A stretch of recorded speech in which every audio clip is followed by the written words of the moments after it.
couple quick announcements before we get going. First of all, I have been asked to let you know about this, partly because there's a place for notes on the back, partly because it's got our QR code to get to any sermons, or maybe more importantly, previous sessions or future sessions if you're out of town have to miss. We are live streaming this, and this is available both now and on demand later. So this QR code will get you there if you're not quite sure where to go. So Lindsay or Megan will help you with that if you need. Okay, second, I wanted to introduce, and I should have done it last week, but I do want to recognize, they are not going to like this, but I want to do this, some very special people in our midst who are not usually with us for a J-term, and it is our student section. So would you all turn around just briefly? Just turn around. Because I say often in our sermons that we have some amazing students, and friends, we do. What they are facing in this world is incredible. It is incredible that they are here. And many of you have kids, grandkids that you think of, pray for, that you want to know Jesus. These kids are on that path. And so when you think and pray for our students, these are the faces I want you to see.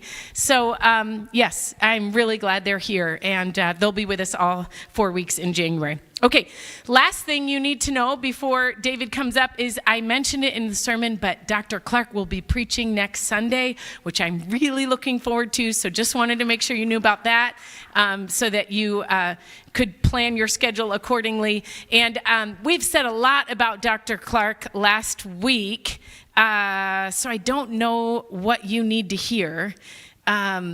Except that I appreciate, he started last week by saying he's a person of curiosity. And I appreciate that about him, because simple questions are not enough. He's pressing in and wants to understand and make this credible for us. And actually, I think I told you last week that I appreciate, he's kind of like Luke, where he's got a sharp mind but a soft heart. And he is here for the church and to serve us. And we're really grateful to have you again today. So thanks for being here. Thank you. Thank you. Yeah, I am kind of like Luke. I remember when I was younger, and one of my kids said to a neighborhood kid, "Yeah, my dad's a doctor, but he's not a real doctor. You know, like he doesn't do medicine." So I'm a little bit different than Luke in that regard. But anyway, welcome to you all, and it's so great to see you on this frigid morning. And today we're going to do a little bit of thinking around the relationship between our faith and the discipline of science. Now, I just want to ask you all a question. When you think about science and faith, what comes into your mind? Is this a point of tension for you? Is this a point of, like, science proves faith, or science demolishes faith, or they're just disconnected and in no relationship whatsoever? Sort of, how does your mind work when you think about this topic? Does science, for example, feel threatening? Where does your brain land with that? Who can give me a thought or a comment to get us started?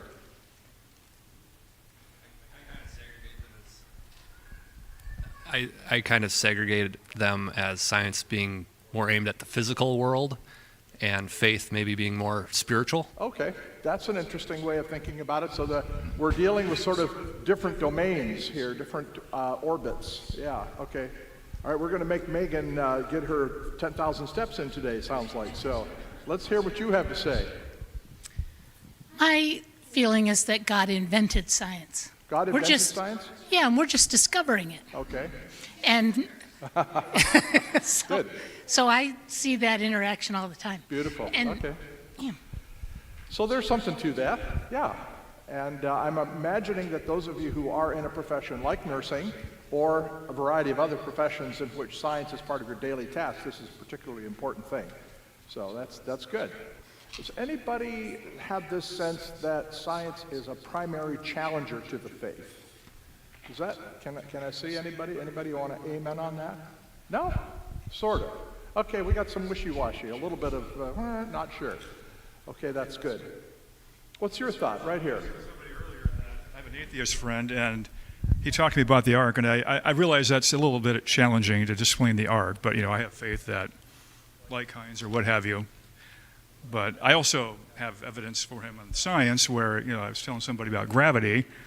If there's no gravity, we would float away, right? And the gravitational pull on the Earth from the sun, if there was no gravity, it would spin off into space. We would burn up or freeze, so there's evidence that way, I think. Right.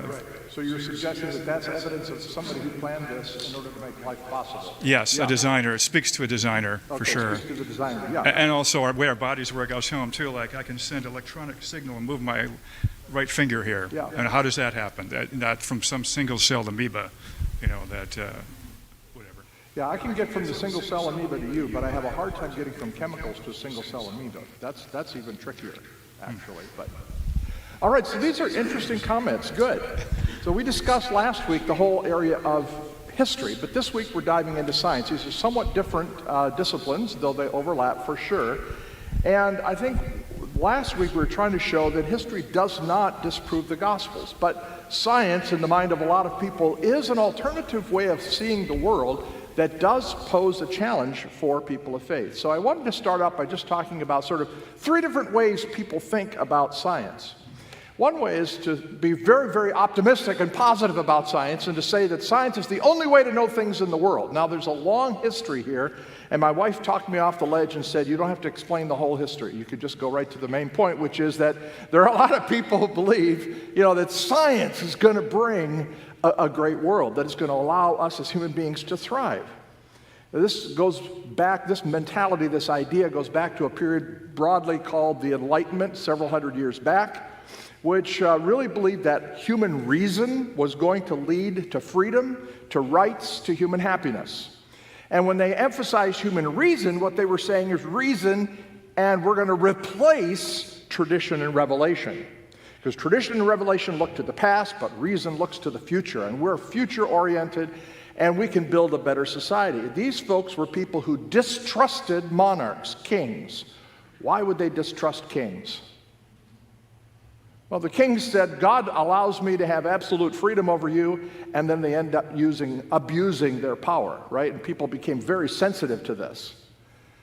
And they also had a lot of distrust and maybe even hatred for bishops and priests and the church, because the bishops said, God has put us in charge here. And of course, they believe that religion has had a lot of negative impacts on society. And so there were a lot of folks in this Enlightenment period that saw religion and monarchy in a negative light, and they saw science as a solution in a more positive light. A good example of this is a guy named Diderot, French, and he said, this is kind of graphic, but it certainly makes the point, man will never be free until the last king is strangled on the entrails of the last priest. Okay, that's a little cringy, but yeah, pretty straightforward, right?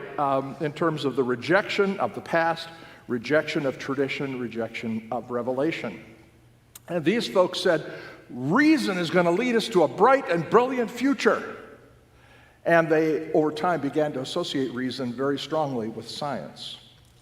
Now, science then is legitimate. I really believe that science is grounded in our ordinary ways of seeing the world, and we'll talk a little bit more about this, but I just think that science is just a more rigorous way, a more disciplined way of doing what we normally do anyway. The problem with this viewpoint of people like Diderot is that they've exaggerated the power of science.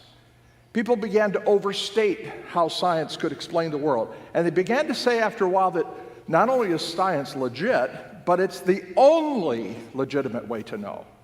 And if you can't prove it scientifically, it can't be true. Now that sounds a little extreme, but in my discipline of philosophy, there are decades of discussion trying to prove that science is the only way to prove stuff. And the result of that, of course, is that religion takes it on the chin, because there are a lot of people who believe that you can't prove religion scientifically, and therefore religion is bogus. A great example of this, we were talking about some of these guys in the lobby, is a guy like Richard Dawkins, who says, not only do we need no God to explain the universe and life, God stands out in the universe as the most glaring of all superfluous or unnecessary sore thumbs. So again, a pretty bold statement that pops us right in the nose, right? Now, I'm going to say there are a couple of problems with this view. And the first of these is really why this view has essentially died out in the world of philosophy, which is where I come from, okay? And the real problem is that this view, science is the only way to know stuff, is what we call self-defeating. And here's the problem. The statement, science is the only way to know things, cannot be known scientifically. Do you see the problem there? It's a little bit like saying this: I don't know how to say a single word in English. Does anybody see a problem with that statement? It sort of shoots its own foot off, doesn't it? It's self-defeating. Or what if I say this: everything must be proved by science. Now look at that statement itself. Guess what? It cannot be proved by science because it's not a scientific statement. Does that make sense? So this is the whole problem of self-defeat. The technical thing is self-referential incoherence. That's the big fancy way of saying it. And basically it means that this very, very bold affirmation that science is the only way to know stuff, actually that doesn't work, and philosophers have given it up. The news hasn't filtered down necessarily to everyone, but this position doesn't work. There's a second reason it doesn't work, and this position is, I would argue, unlivable. The idea that everything has to be reduced to science, to atoms, to physical stuff, to forces and chemicals and laws and facts, that everything has to be reduced to that, is kind of a reductionist way to live. It's not a way of life that brings joy, or brings relationship or love, these other factors that are important to us. And a very vivid, story that illustrates this point comes from a few years back, comes from a woman, a Christian named Rebecca Pippert. And say that 3 times fast. Rebecca Pippert was in a biology class, and the biology professor started out by giving his philosophy of life. Now, he wasn't being a scientist here, he was being a philosopher. He was being a theologian and explaining his theology, okay, his philosophy of life.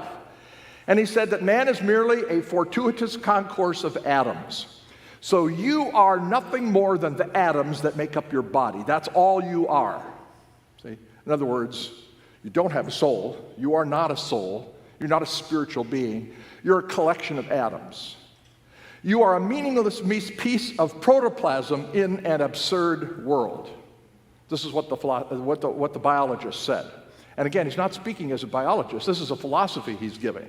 Okay? So you're a protoplasm. You're just a hunk of meat, and you're floating in a meaningless world. Well, halfway through the semester, the professor came to class, and he was just in despair. And he said, my 13-year-old daughter ran away to live with an older man, and there's nothing I can do about it. She is going to scar. I can do nothing to help. I can only sit back and watch a tragedy unfold. Pippert, with much more courage than I would have had, raised her hand. And she said, with all due respect, sir, according to your system, protoplasm doesn't scar. The professor, touché. I could never regard my daughter as a set of chemicals. Never.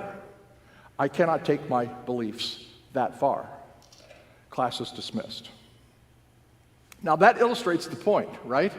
You can say when everything's hunky-dory and things are going well that science is the whole show and we're nothing but a bunch of chemicals.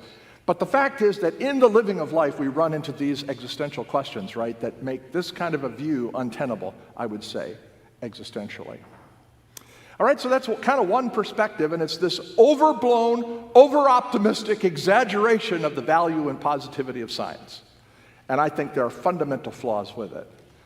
So, all right, that's kind of the first thought. Any responses to that? Those arguments make sense to you? How do you feel about that?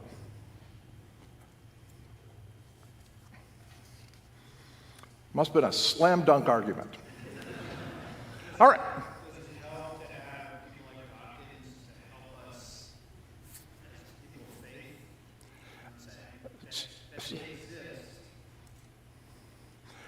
Does it help to have people like Dawkins?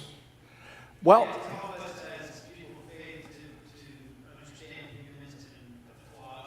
sure. Okay, I think what you're saying. What I would say is, I wish that Dawkins were with us and on our team and following Jesus. That would be better. And also, as committed Christians, those of us who are following Jesus, and that's our life, and that's what we've chosen, what I would hope is that we learn from a person who takes a different point of view, hear what they have to say, and argue, and understand their arguments, and see what we can learn from them. My stance is that sometimes we can learn some things from them, and also sometimes we can see how weak the arguments are. And I think that's a valuable piece. So yeah, I agree with that. We need to engage in dialogue, conversation. All right, let me give the second point of view. There are many people for whom science is a matter of suspicion. And I think this is increasing in our time today. There are a lot of people who kind of go to the other extreme, distrusting science. And why would people distrust science?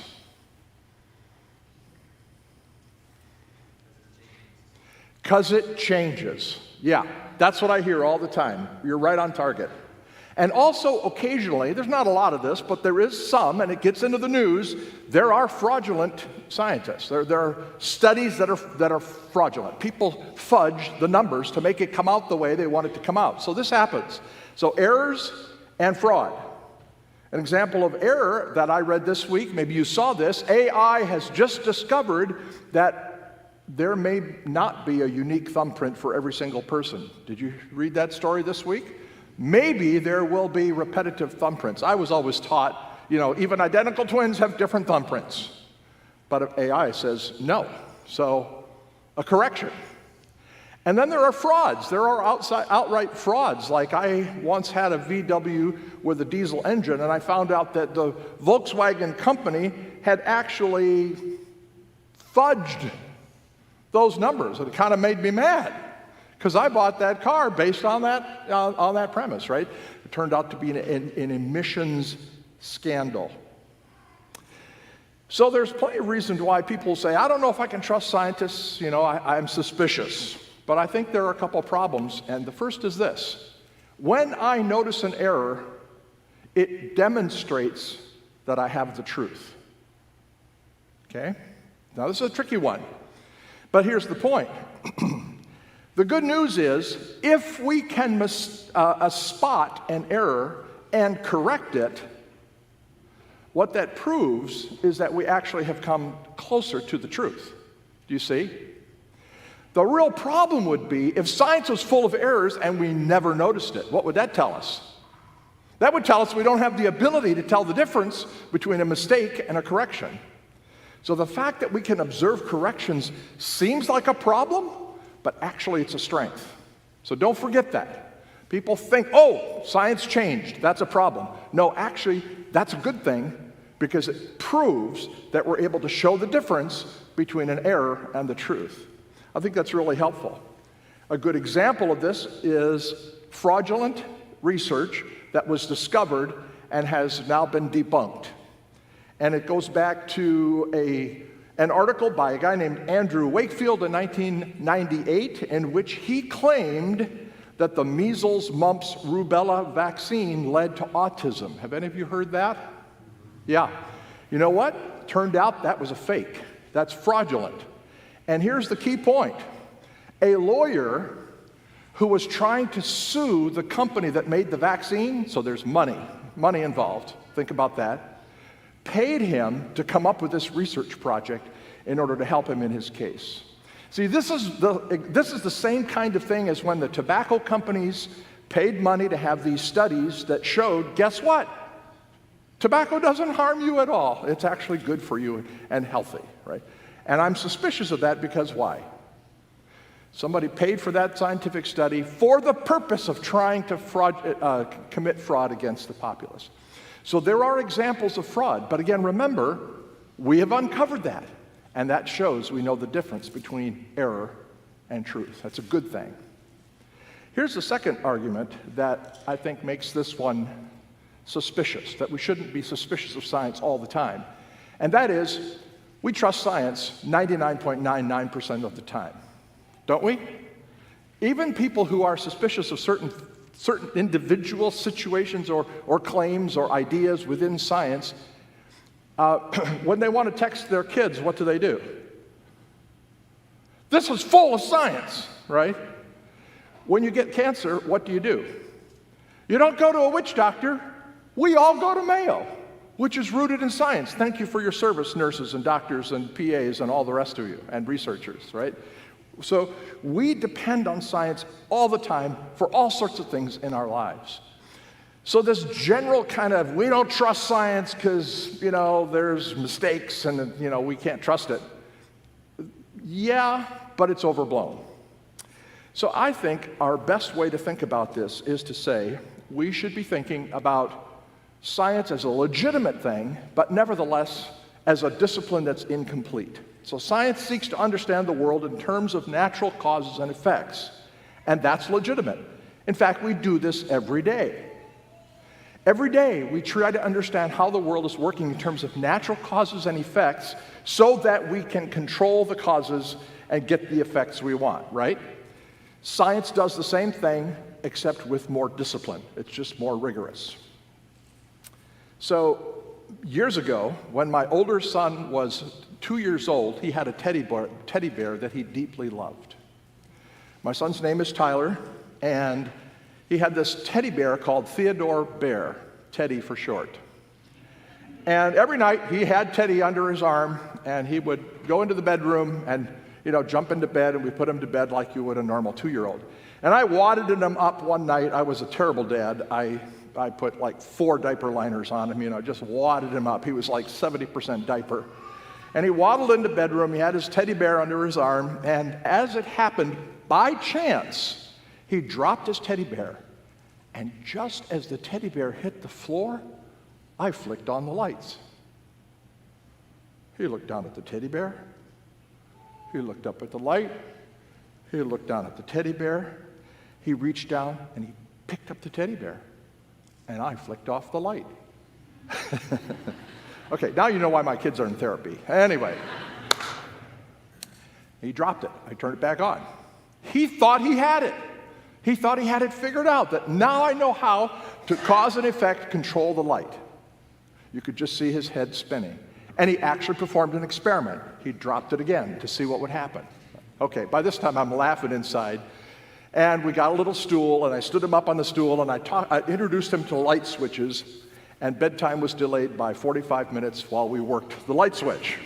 Okay, what's going on? Kids look at the world in terms of causes and effects. That's built into our way of thinking. But what science does, it builds on that. It just gets more rigorous and statistical in order to do that well. So in case any of you were getting bored, I thought I would show you Tyler's daughter, who is our youngest granddaughter.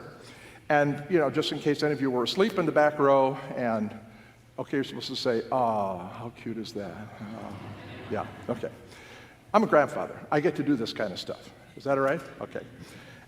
Anyway, that's how it goes with cause and effect. Science is not a perfect approach, but through the application of disciplined thinking, we do what we do in everyday life, which is try to understand how the world works in terms of natural causes and natural effects. Now, this immediately raises the question, all right, how do miracles fit in? If we're trying to understand things in terms of natural causes and effects, how do miracles relate? Because we believe in miracles. They're in the Bible. Last week we talked about the resurrection. We'll come back to that. What do we do with that? So that's our next topic, but let me just see if you have any thoughts or questions at this point, or any wonderments that you'd like to raise.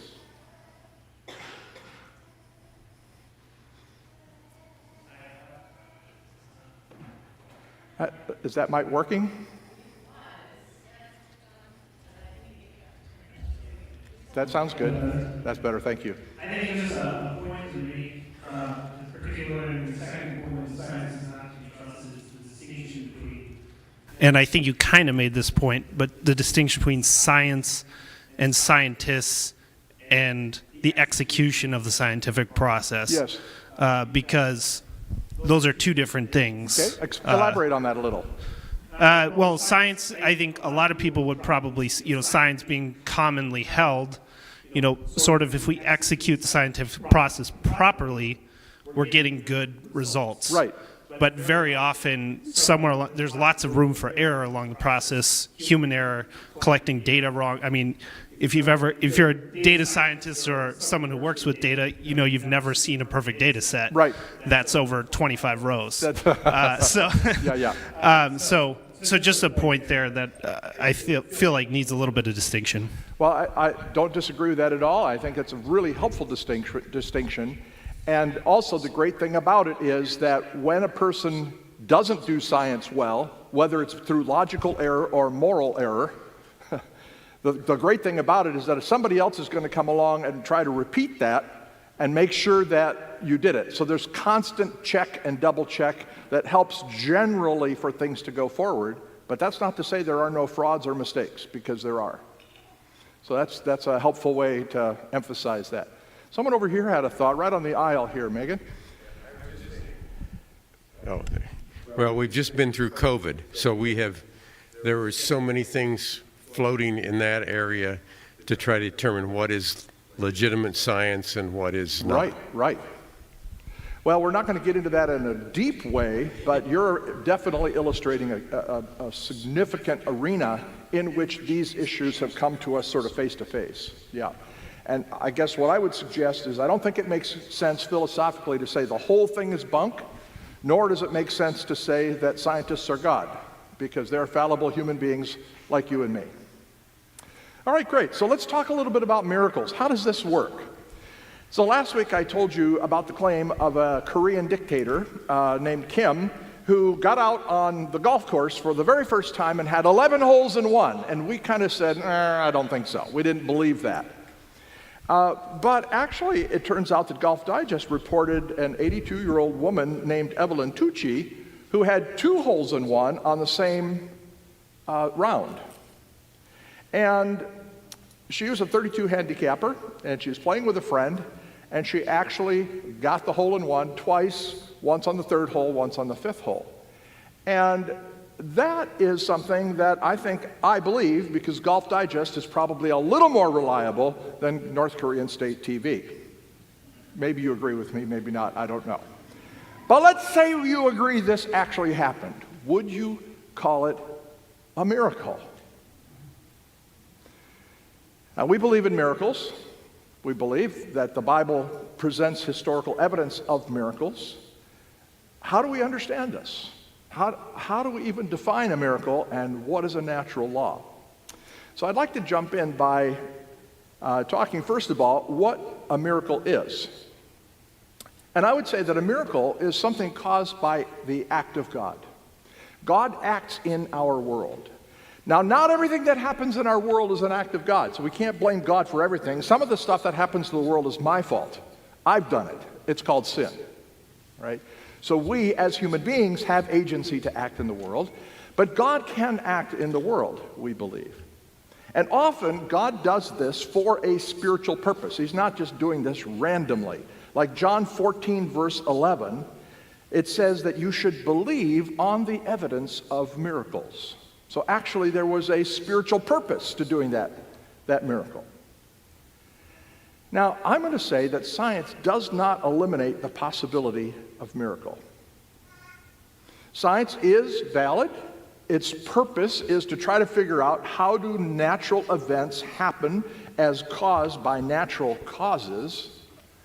But not every question is the kind of question that's best answered in that way. So let's ask this question. What do we mean when we say something is a natural law? And here I think is the answer.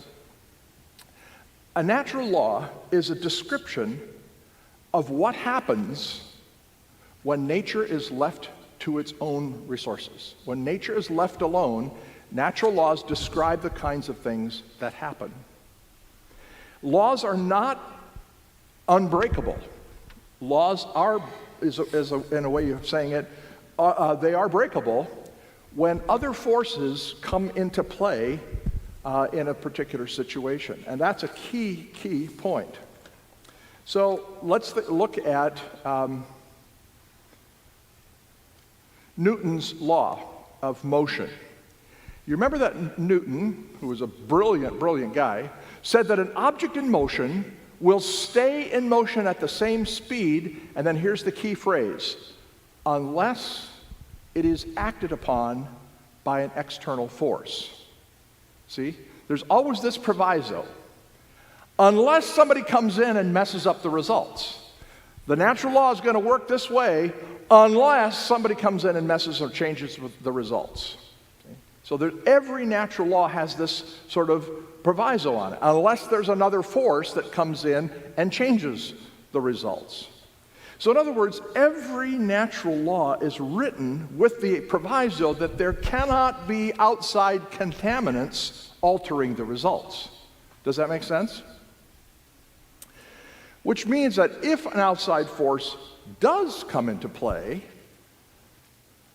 then the law still holds, but it's just not relevant in this situation. So let me illustrate how this might work and show you that the idea of God acting in nature is completely consistent with the natural laws that scientists are seeking to discover. So for example, let's say that we have this tower, and it's the Leaning Tower of Pisa, okay? And you can see that I'm a philosopher, not an artist, but please bear with me here. Now, it turns out that at the surface of the earth, not at the surface of the moon and not at the surface of the sun, but the surface of the earth, if you drop an object, it will accelerate, okay? And it will accelerate at a constant rate. It'll go 32 feet per second squared. So 32 feet per second per second. And what that means is that in the first second, this object that you've dropped is accelerating. It's going faster and faster because gravity is exerting more and more force. It's accelerating at 32 feet per second, and then the second, it's going 64 feet per second. And then the third second, it's going 96, and so forth. So it's going to continue to go faster and faster and faster as it drops. Does that make sense? It's acceleration. Now, if I'm up here, and we've got our little scientist, and this guy drops a bowling ball, that bowling ball is going to drop at 32 feet per second. It's going to accelerate faster and faster and faster until it hits the earth. Okay? That's pretty straightforward. What happens if he instead decides to drop a feather? Will it accelerate at 32 feet per second?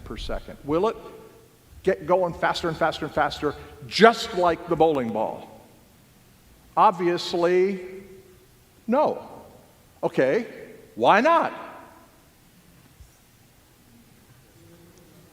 There's what? External forces, right? And in this case, the specific external force that's changing the result is air.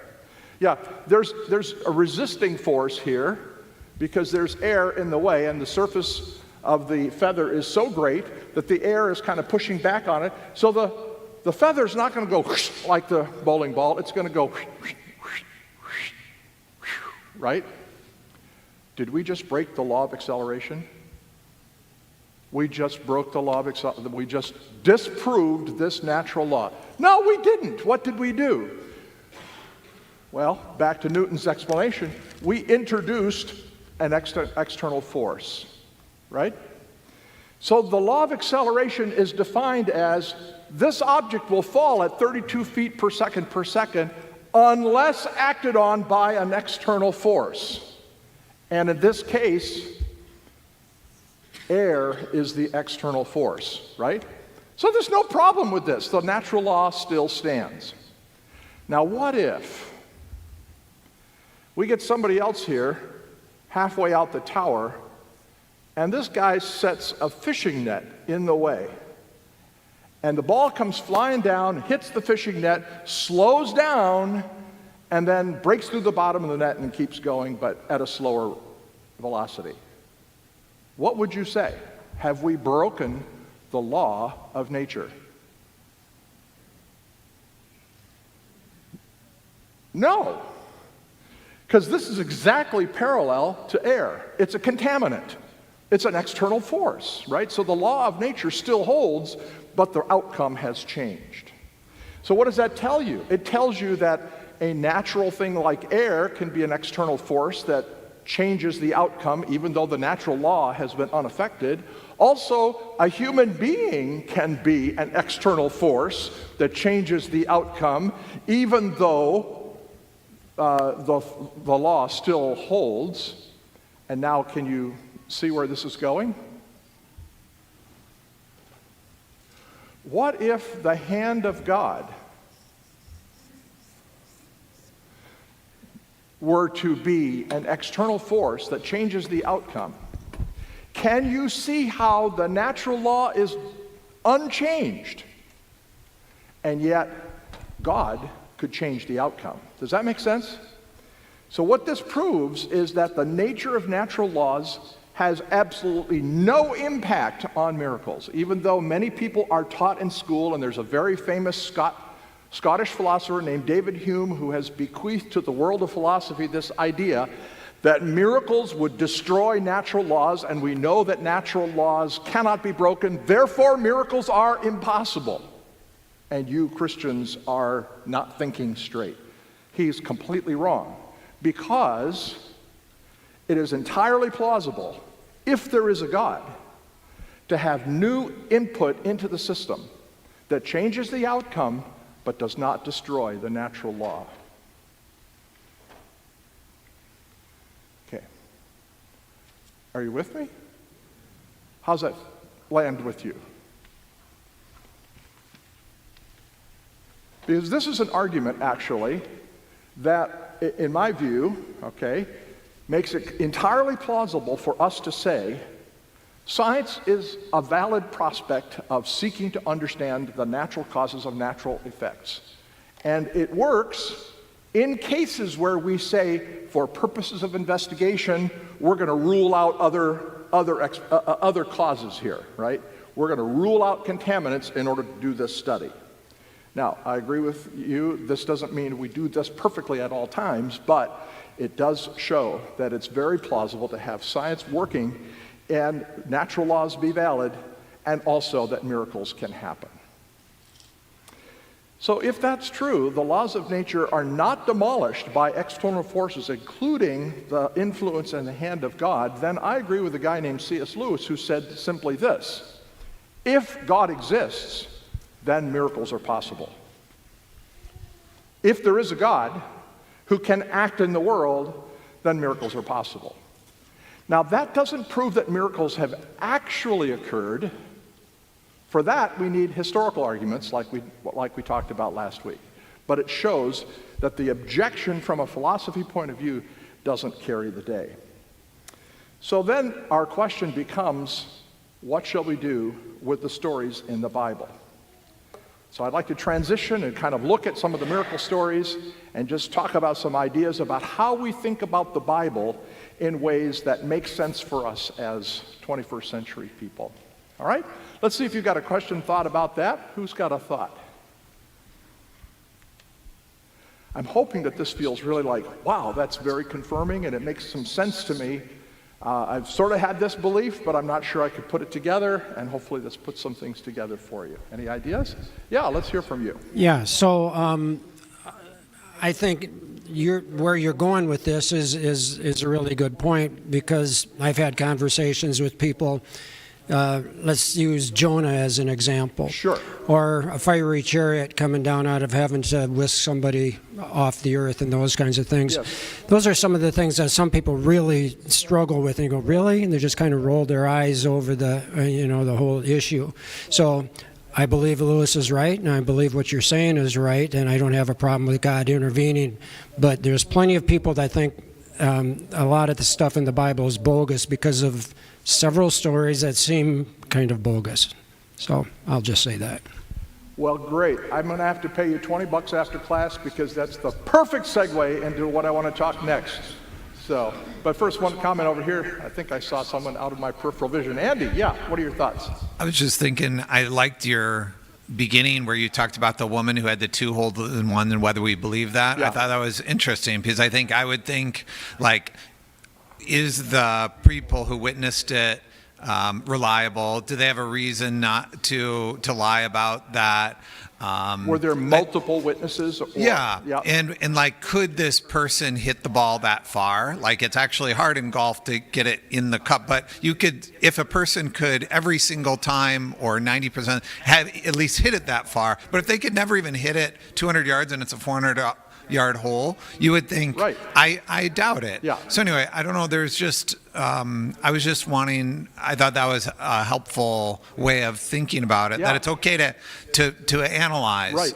the actual, and not just believe it like blindly or something. It's totally fair to ask logical questions Right. about that Right. story. Yeah, it's such a great comment.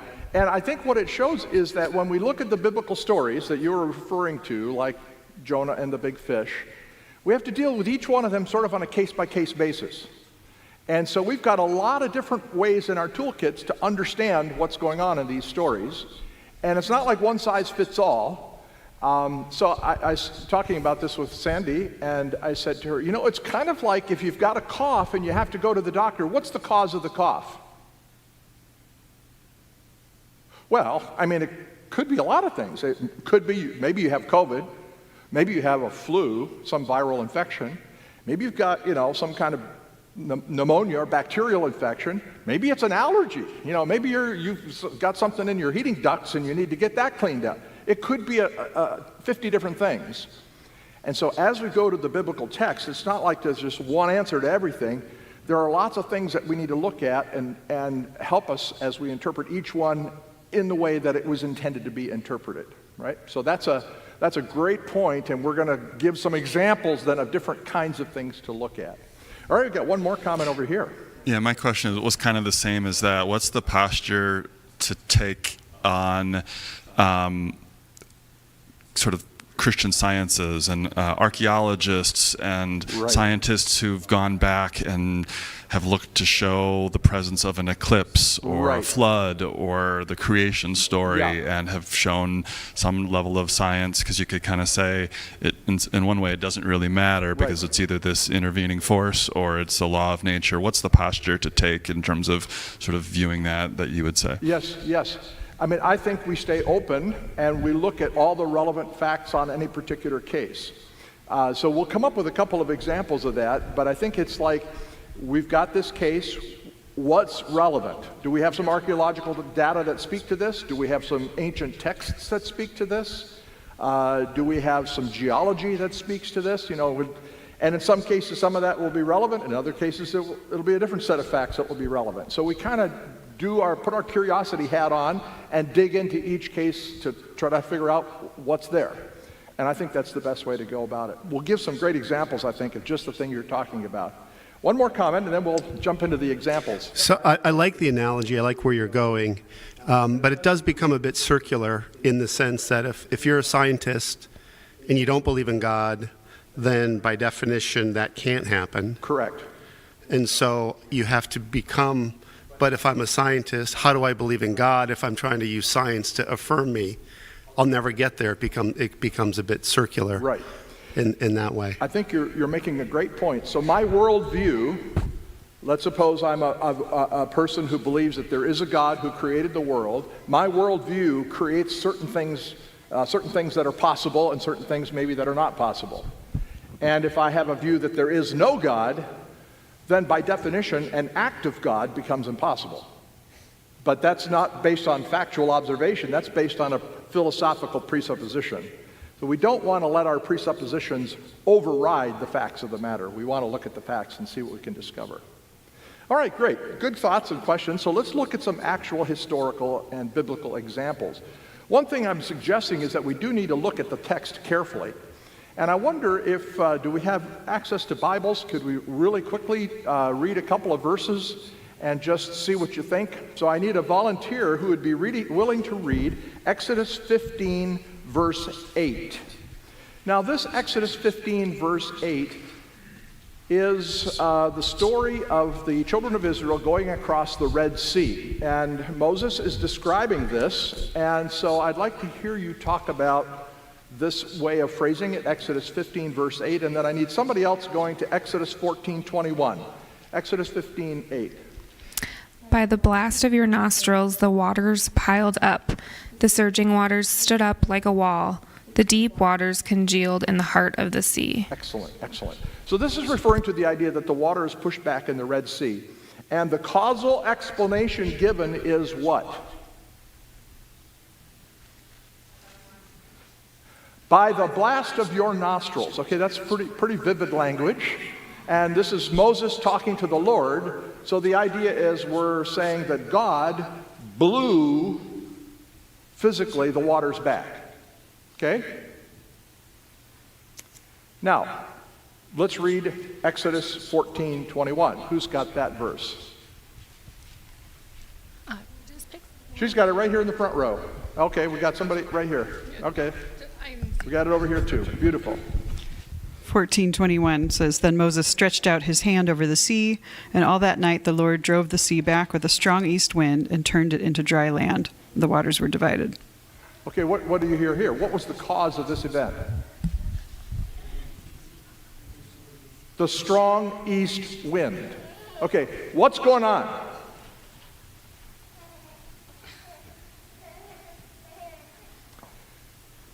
Would you say that the Bible has just contradicted itself? Because in one place it says God did it with his nostrils, and the other place it said the strong east wind did it, which has nothing to do with the nostrils of God. Or maybe it does. Okay, this is the way I would phrase it. I think the idea that God has nostrils is probably figurative language. In fact, I don't think God does actually literally have the same kind of nostrils that you and I have. Because God is a spiritual being, not a physical being.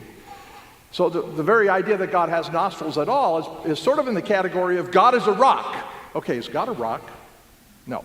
Clearly figurative language, right? It's like saying to in poetry that my beloved's lips are like rubies. All right. So that's figurative language, and often the Bible will attribute things that happened in a natural way to God working behind the scenes. That's the way the language of the Bible works, so we should be aware of that. All right, here's another case, which is a genre issue. And I'll just tell you what this text says. It's Isaiah 55, verse 12. And here it says that the trees danced and the trees clapped their hands in response to the Lord. Okay? Again, you would be talking about what? A genre of poetry. So when the Bible uses poetic language, it has to be interpreted. I know this sounds a whole lot like high school English, which was not a positive experience for me, so I'm sorry if it wasn't for you as well. But nevertheless, you learned something in 11th grade English that is relevant here, which is poetic language has to be understood poetically. Here's another one that I think is really important, to understand cultural backgrounds. And what I want to do here is make reference back to Genesis chapter 1. And the thing about Genesis chapter 1 is that this is a polemic that is going against the pagan theology and philosophy of the day. And here's an example of that. The letter Samek in Hebrew refers to the number 60. The Babylonian people based their numerical system on base 60. Does anybody have a clue why we have 60 seconds in a minute and 60 minutes in an hour? Goes back 3,500 years ago to the Babylonians in Mesopotamia, all right? It's base 60. Samic. Samic is a very common letter. It's like S, let's say, in the English language. And 3,500 years ago, when Vanna White and what's-his-name were doing Wheel of Fortune, are they that old? They almost look that way. No, I'm just kidding. They always gave you Samic, because it's one of the most common letters in the Hebrew alphabet. Now, there are 22 letters in the Hebrew alphabet, and in Genesis chapter 1, the whole story of creation is told, and guess what? 21 out of the 22 are used, but Samic is missing. Why do you think Samic is missing? It's kind of a in-your-face move toward the gods and the system of Babylon. It's like up your nose with a rubber hose. Remember Cotter or whatever that was? And this is a text which is kind of in your face against the Babylonian gods. Another example of this is that when the story talks about the creation of the sun and the creation of the moon, do you notice that it doesn't use the word sun or moon? What does it call them? The light that ruled the day and the light that ruled the night. It doesn't use the word sun and moon. Why not? Because the word for sun, we think, is a Babylonian god, and the word for moon is a Babylonian god. And the author, we think Moses, didn't even want to use the names of these gods. So it's really helpful to understand, the cultural background. Now here's one of the most interesting pieces of that. This is the remains of a ziggurat. It's kind of like a pyramid in Iran or Babylonia, and it's made out of bricks rather than stone. It took years to build these ziggurats, and in fact, some of them aren't even completed. When the king died, they stopped working on it. We have clay tablets that describe the building of the ziggurat. Here's what it says. On the first day, they did this, and the evening and the morning were the first day. On the second day, they did this, and the evening and the morning, they did this.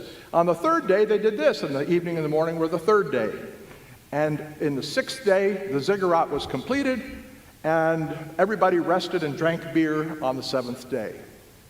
That's what it says on the clay tablets. Does that language sound vaguely familiar to you? Yeah, because that's the format or the framework or the figurative way in which Moses described God creating the world. Okay, so that's interesting. Now, this does not mean we just borrowed everything we believe from the Babylonians, because as I've said before, we're kind of in the face of the Babylonian gods, right? But this is like taking music from a punk rock band and putting gospel lyrics to it. It's that kind of thing. It's taking a genre or a way of talking that's familiar and putting Christian words to it. So it's really, really helpful to understand how language works. Now, of course, the question that arises for us is the resurrection.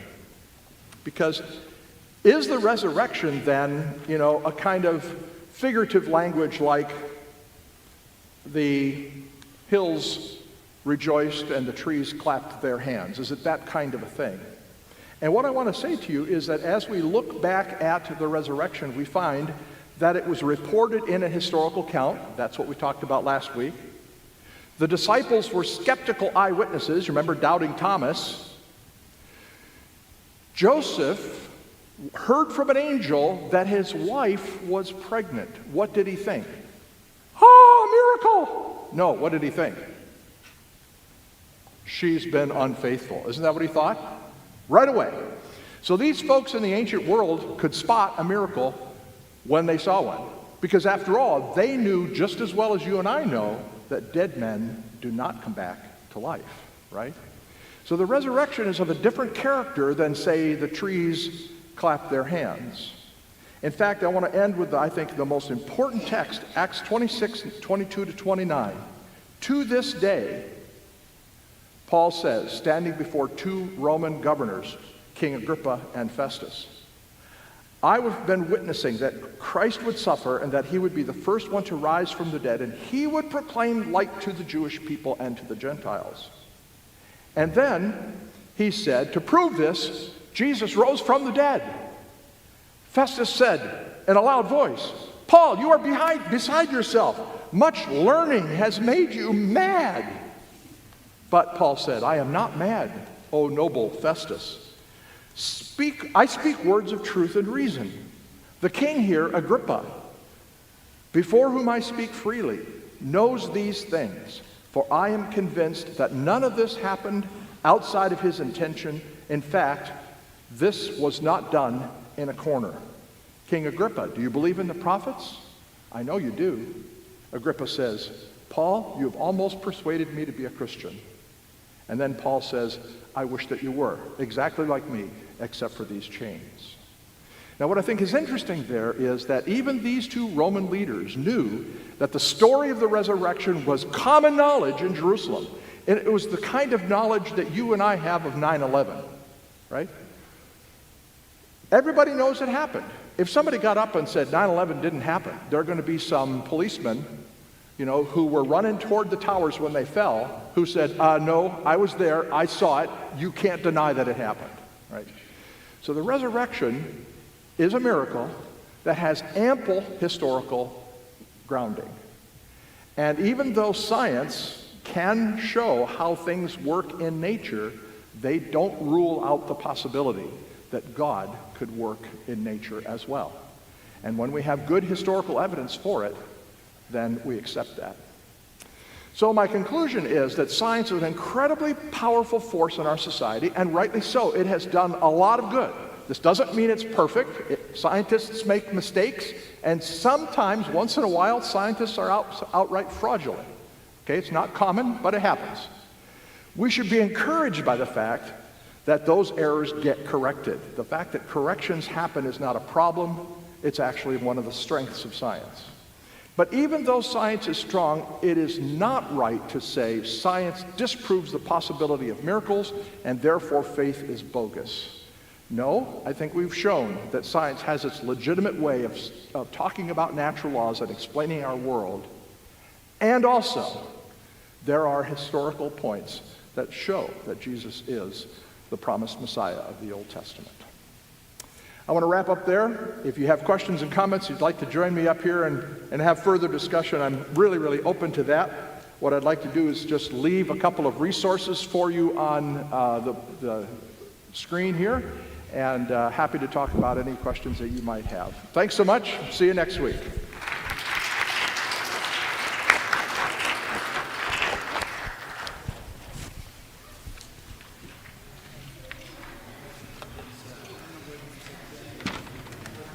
You want this back You're welcome.